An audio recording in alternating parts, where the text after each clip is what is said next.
মহাপ্রভু তোমরা যখন উচ্চ সম্প্রদায়, তা তোমাদের সঙ্গে আমি কেমন করে বসবো? তাতে তোমাদের মান খোয়া যাবে। তো ওই জন্য আমি এখানে চরণ ধোয়া জল ছিল সেখানে দেখুন যখন কি বসে জৈন, এই পড়লেন, জৈনই ভক্ত হওয়া যায়। তখন মায়াবাদী যাই সন্ন্যাসীরা হোক, তোমরা বলছে, না দেখো, তুমি কেন দেখে যদি এখানে ভালো বসবে? লাগে এখানে তো কমেন্ট বসা করো, তোমার শেয়ার উচিত করো, না। সাবস্ক্রাইব করো, অনুরোধ তোমার জন্য সবার আসন প্রতি। রেখেছি, শিখেছি, সেখানে তুমি বসো। দেখুন কি বলছে আদি নীলার 7ম পরিচ্ছেদ।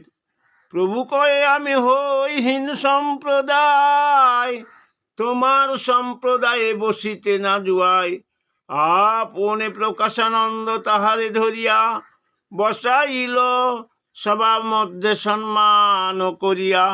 প্রকাশানন্দ তখন একে ধরে নিয়ে গেলেন, গিয়ে আদর করে সম্মান করে উচ্চস্থানে বসালেন। তো ভিডিওগুলো দেখো তোমরা, তাহলেই বুঝতে পারবে।